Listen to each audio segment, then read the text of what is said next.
Hi everyone, welcome to our channel. I'm Lynn. And I'm Jonathan. And we are Create and Capture Life. So we are starting a brand new series, 1 year to full-time RV. And the reason that we're doing that, you'll see more along the way, but one of the reasons we're doing that is because as we've ventured into watching YouTube videos about full-time RV life, as we have kind of made this decision to do that, we have found that everybody talks about it after they've started RVing or loosely discusses the road to full-time RVing. And, they do a quick synopsis of basically we got rid of our stuff and in search of adventure and now this is our life. But they don't really talk about what you have to go through to go from owning a home, having jobs, all those things, to leaving all of that behind and getting in an RV and taking off. And so that's what this series is about. So welcome to week 1, our 1 year road to full-time RVing.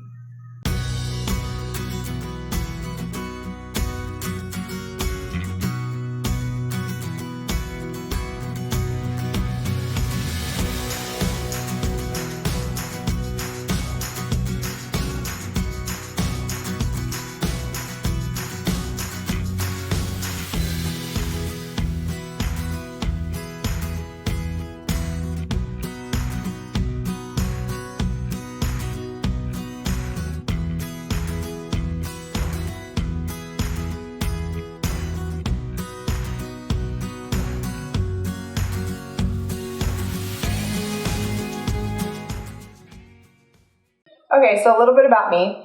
I was born in California, raised partially in the Midwest, in Illinois, partially here in California, pretty much my whole adult life here in California. I'm a professional photographer and a documentary filmmaker, and I have worked for Disneyland for the last 12 years in their film and television production department. So basically, at Disneyland, anything that you see on TV or in a movie that was filmed within the Disneyland resort, or my department worked on it. So that's my professional, background. I grew up road tripping between Chicago and California as a kid. That's actually how I learned to read, by reading street signs, road signs, things like that, because my mom didn't want me to be bored when I was 3 and 4 years old when we first started doing those road trips. So she taught me to read on the road. And so I think that instilled a love of road tripping for me. And I have 2 kids. They're both adults now. Ashlyn lives in downtown LA and works in PR and marketing. And my son Ryan, who's my oldest, still lives with us. More on that in another video. That's kind of a long story. But that's who I am.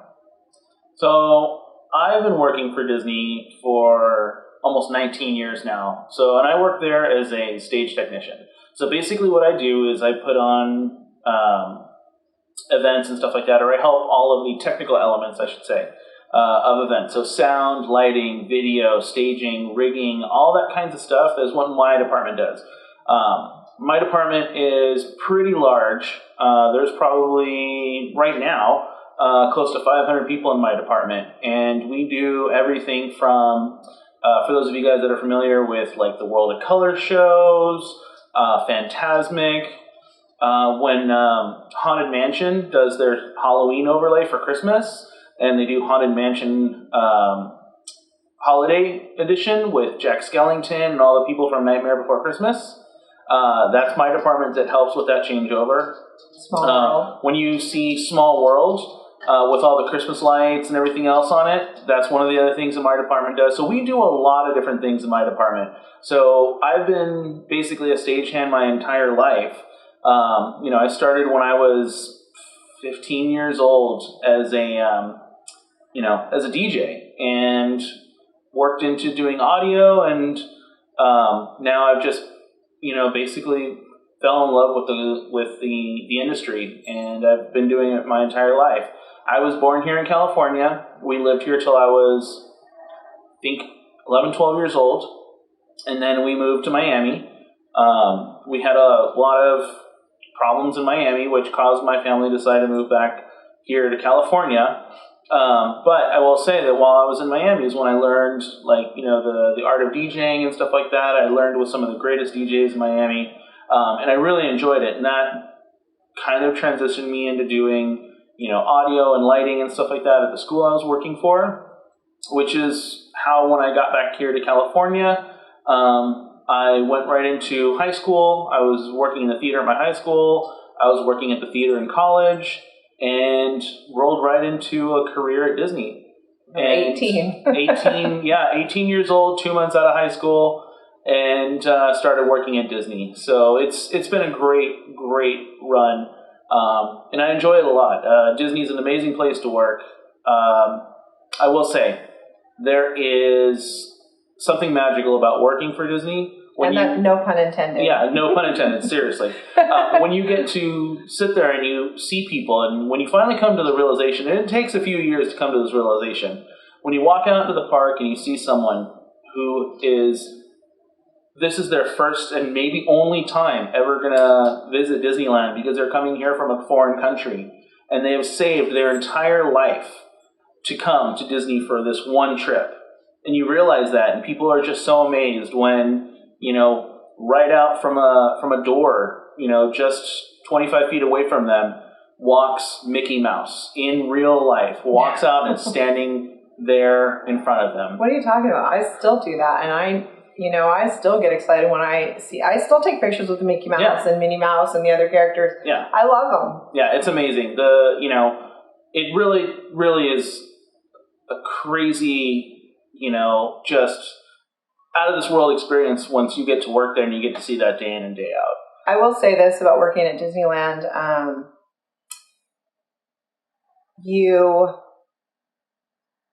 Some people say when they work at Disneyland that it ruins the magic for them because they get to see the backstage elements and they get to see what goes into the atmosphere and those kinds of things. And so working there ruins the magic. For me, it's never done that. I actually find it more magical because I kind of know how things work. And especially working in film and television production there, my favorite thing about my job is watching what's being recorded over an 18-hour day, 7 days in a row, overnights, day shifts, whatever, because we work and film whenever we need to.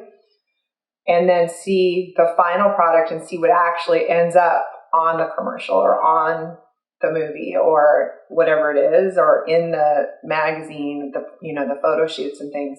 To me, it's just, I haven't lost the magic. I think it's really interesting to see the other side of it. If you guys have questions about Disney, everyone always asks us questions because we work for Disney. Feel free to comment below. Ask us those cast-only questions. If we can answer them, we will. We are not allowed to answer a lot of questions. And a lot of the questions we wouldn't answer because, there's things that we are privy to as cast members. It's called an NDA. Yeah, well, and not just that. We walk around the park, and I will tell you, there are many things where I will tell people that I can't answer their questions, or I can't tell them what they want to know because I don't want to ruin the magic for them. There is a hint of we like to keep the magic going for people when they come visit. Yeah. It's really important, guys, because when you get to Disney, the first thing you want to do is leave reality outside that gate and just come into Disneyland and enjoy it with fresh eyes, with the mind of a child, all those kinds of cliche things. Except in Toontown. Except in Toontown. You might want to watch out for Toontown lately. If any of you guys have seen the news, you know what we're talking about. You know what we're talking about. So, but then, Disneyland's also a great place, to meet people. So before Lynn worked in TV production, she was actually... Well, hold on. Let's back up. First question you guys are going to have, and I know this is going to be a question, is you guys seem really happy at Disneyland. You seem really happy with your jobs. You seem really excited to work there. And we are. And we do love our jobs. But we'll get more into why things are going to change in a little bit. But we do. We love our jobs. We love our careers. We love everything about it. And we met there. My first week on the job, we met working on Fantasmic. Fantasmic is a show there, for those of you guys that don't know. It's a show on Tom Sawyer. What is it? Tom Sawyer. Well, I guess it's not Tom Sawyer. It used to be Tom Sawyer. Now it's Pirate's Lair on Tom Sawyer's Island. Yeah, basically, it's on the rivers of America. If you guys know where the sailing ship sailing ship Columbia and the steamboat, the Mark Twain, go round and round. Pirates of the Caribbean. It's right across from Pirates of the Caribbean. Yeah. It's a nighttime show we do. Big, giant, spectacular. Mickey pops out of nowhere and fights a dragon, and it's a crazy show. Go check out YouTube videos after you're done watching ours. Yeah, because you can watch the whole show on YouTube probably. I'm sure there's many people who have recorded it. And I'm sure you guys, if you're watching this, you guys all know. Well, not everybody, but if you do know Fantasmic. If you know Fantasmic, then you understand. So my first week at Disney was 12 years ago. Jonathan, like he said, had already been working there for quite a few years. I was working on Fantasmic. At the time, as a guest control person. The reason I ended up working for Disneyland in the first place was my mom had gotten sick and then subsequently passed away from cancer within 3 months of being diagnosed. My brother and sister and I took care of her at home. And in talking to her in her last 3 months, she told me a lot of things that she wished she had done. Places she wished she had been, things that, she wishes she had done, tried, whatever. But she always thought there was time. And because my mom was always healthy her whole life, and she always thought there would be time. And she was still working full time when she was 72, when she was diagnosed, because she wanted to work full time and she liked working. And then she was diagnosed, and that was it. I mean, there was nothing anybody could do. They suggested we put her in hospice. We decided not to. My brother and sister and I got together. We took turns taking care of her at home, took time off work, took shifts, my kids would do homework at her house while she was in the other room. But that kind of is why I ended up working at Disney. I spent a year doing bucket list jobs. I just kind of spent a year saying, you know what, I'm going to try different jobs. I worked at Starbucks for a couple months. Didn't really like it. I worked for the courthouse for a few months, realized I couldn't do cubicle life. I'm not the kind of person who can sit in a cubicle and stare at a wall all day. It's just not my personality. But I tried it because, my sister always said I should have an adult job. Sorry, I almost coughed. I should have an adult job. And so I tried an adult job. I tried to sit in a cubicle. Yeah, I couldn't do it. I literally, in the middle of a shift one day, took the badge off. You had to wear a badge to be in the court, and I took my badge off, walked to my boss's office, threw it on her desk, said, I'm out. And she told me with a smile, I didn't think you would last here. You have way too much energy to be here. Called Jonathan. He was at Disney, called him and said, I just quit. And he's like, cool, that's fine, And at the time I was already working at Disney because one of the bucket list jobs I wanted was to work on Pirates of the Caribbean. I don't know why. I've always loved that ride as a kid. I love the costumes. So I really wanted to work on Pirates of the Caribbean. So, and by the way, she looked really good in the costume. So I applied for Disney, and at the time it was different. You used to apply in person. They would interview you the same day. If they liked you, they gave you the job the same day. So I went in. I spent, I think, 6 hours there getting interviewed by a couple of different people. By the time I walked out, I had a job at Disneyland. I was going to work on Pirates. I was beyond excited. And my first week there, I met Jonathan because part of working in attractions is you have to also do guest control. So if you see the people doing guest control for Fantasmic or guest control for the parades or guest control for another show, chances are they're from an attraction and they're working a guest control shift that day.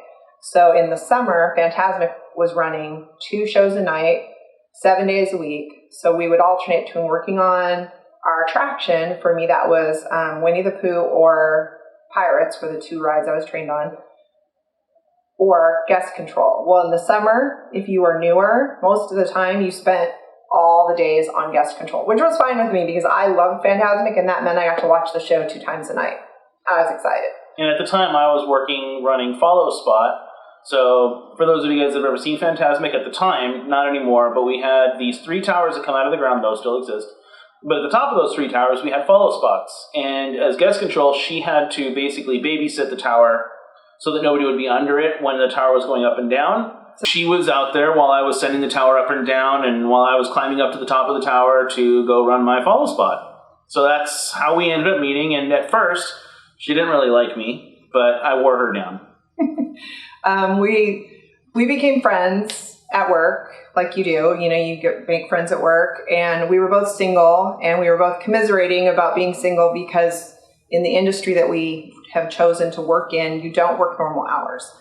We don't work Monday through Friday, 9 to 5. We were last week, or I guess it was this week, really, it runs together. This week, I worked on something at Disneyland, and I started at 2 a.m. one night, and then 3:30 a.m. the next 2 nights. First day, I worked a 14-hour day. Second day, I worked a 14-hour day. Third day, I think I worked a 9-hour day, and now I'm off. He went to work last night, got off work at 1:30 in the morning. He's off from Disney today. Our schedules are not normal. So when you're trying to date someone or be in a relationship with someone that doesn't work in the industry, the hard thing is they don't get your hours. They don't get that I couldn't talk on the phone when I'm at work. I can't have a chit chat on the phone. If you need to, I tell everybody, if you want to get a hold of me when I'm at work, text me, because chances are if I'm on a set, I'm doing something, where cameras are rolling, I can't be on the phone, but you can text me because I can text back. So same for him at work. He's in the middle of a show. He can't talk on the phone. So we just understood that. Yeah.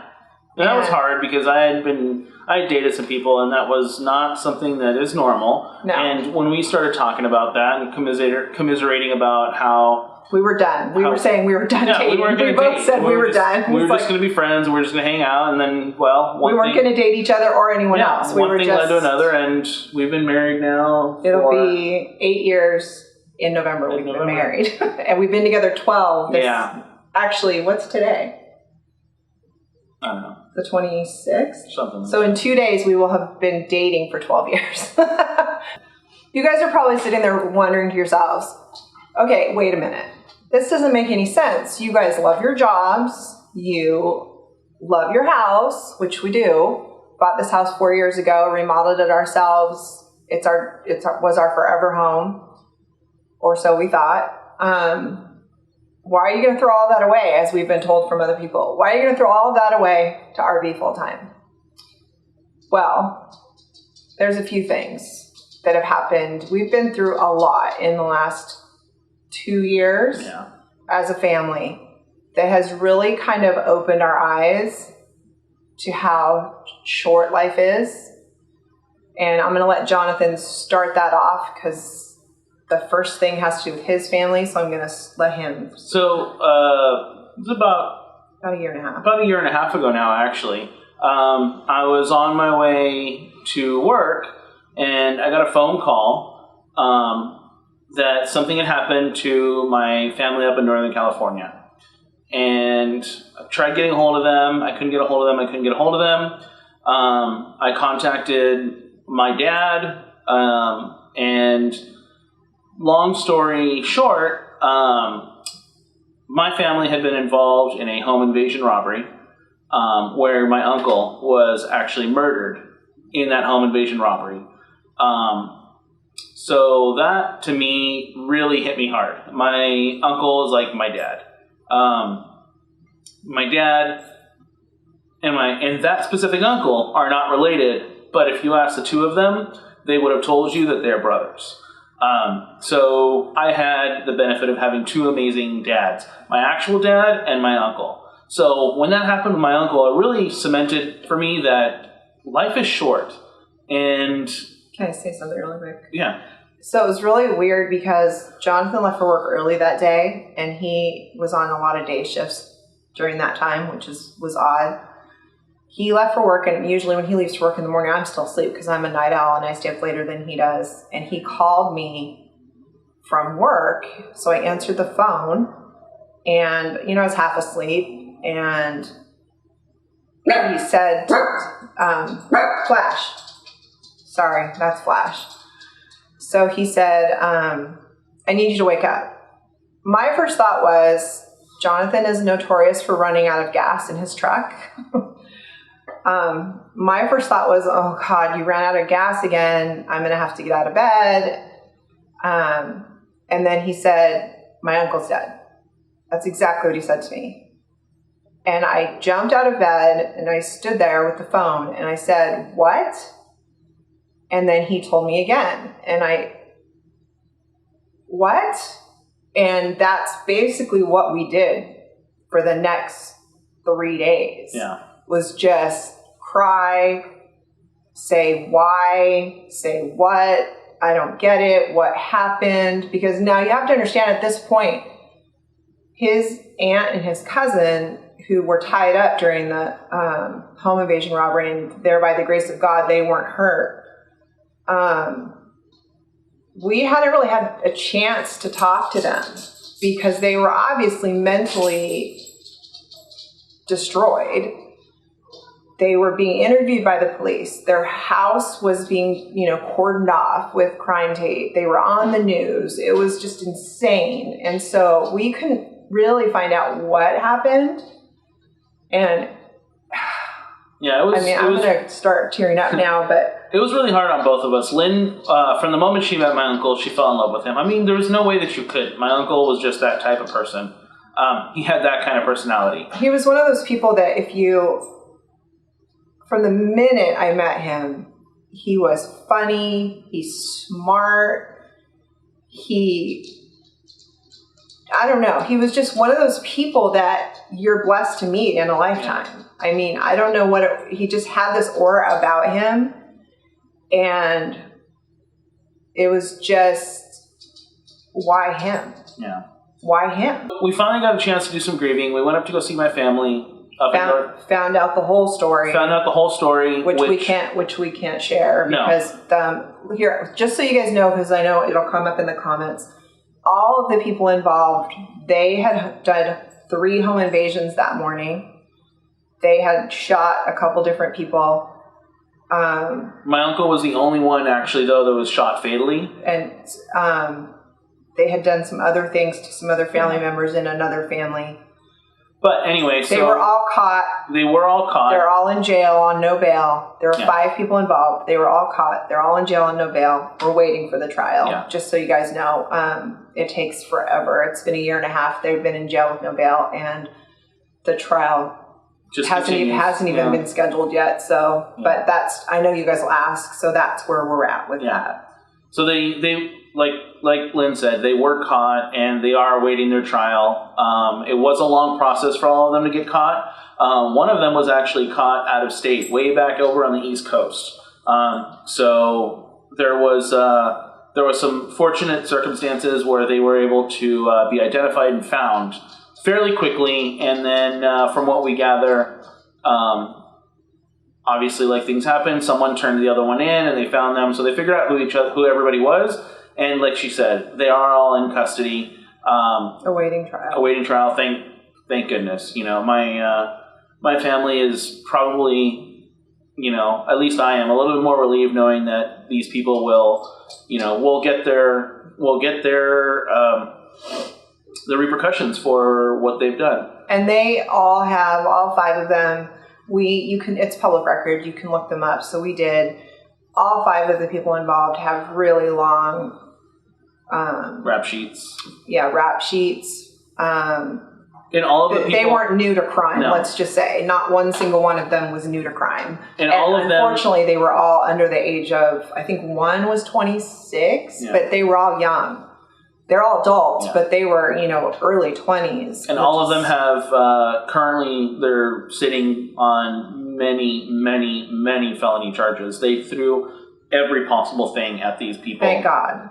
That they could. So, but that was more to come on that. We'll update you guys once we get some information on that. As we continue this series and the trial hopefully happens, we'll kind of keep you guys in the loop. But so after going through what we went through with Jonathan's family, during our road trip 2 years ago in October, the shooting in Vegas happened. It was the second day of our road trip. We had friends that were there. We had friends that were shot. We didn't know I was a wreck in the car. I was telling Jonathan, do we cancel the rest of the road trip? Do we go back home and see what we can do? We talked to other people and they said, no, just continue on your road trip. There's really nothing you can do. And the funny thing is about that road trip that Lynn and I had planned our road trip, and we had said we were going to be that Las Vegas was either going to be the beginning of our road trip or the end of our road trip. And weeks prior to this happening, we decided that Las Vegas was going to be at the end of our road trip. So as we left town, the first city we woke up in, we get notification on our phones of this mass crazy shooting in Las Vegas.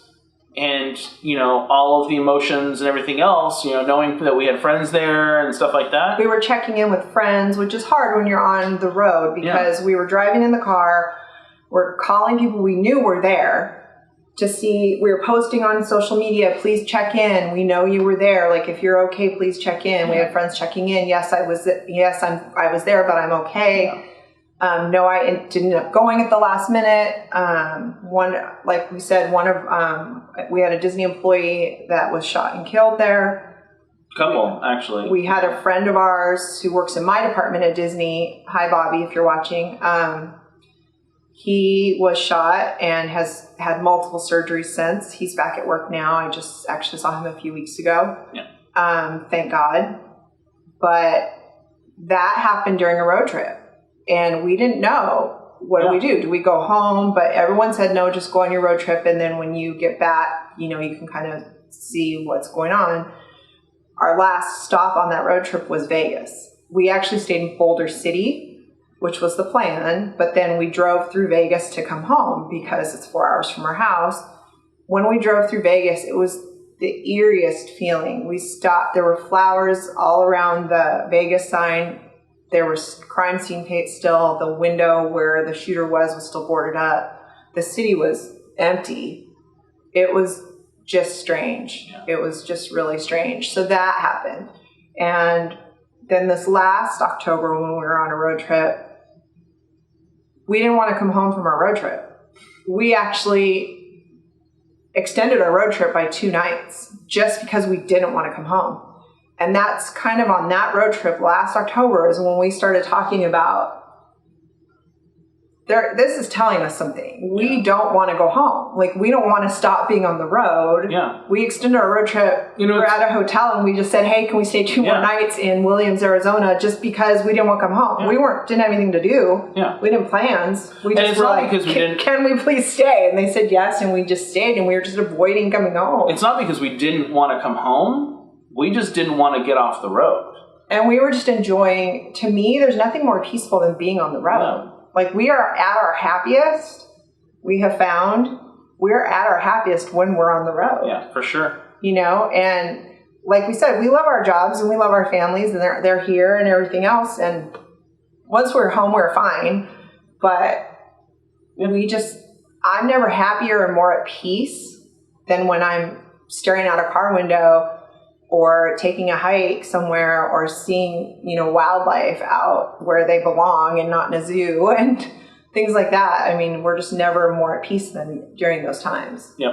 And we saw on that road trip, we saw a pink Winnebago. And ironically enough, I took a picture of it and shared it on Instagram, but we saw a pink Winnebago that was all about breast cancer, and it was really cute little pink Winnebago, and that's when we started talking about it. We were like, wow, look at that Winnebago. And when we got back from that road trip, started watching YouTube videos, and Jonathan's the type that goes hog wild in researching technical things. So he has, from the get-go, he's watching, I don't know.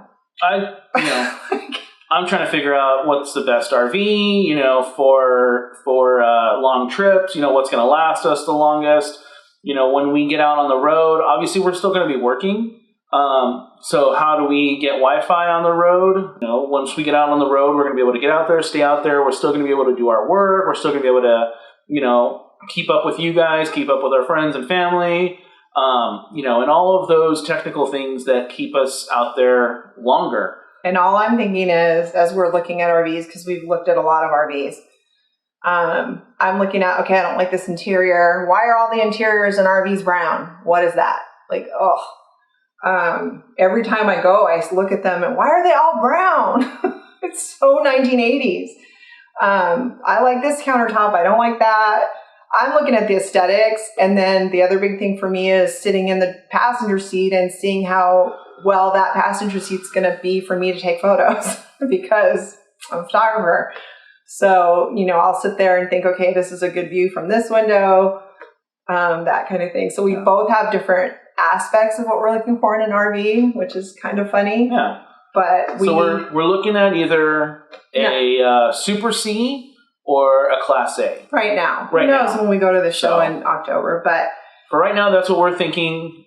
We haven't decided yet. Give us your opinions down below of what you think, newbie RVers. I've never owned an RV. I've never driven an RV. I've vacationed in an RV as a kid, but never as an adult. Yeah. I don't know a lot about them.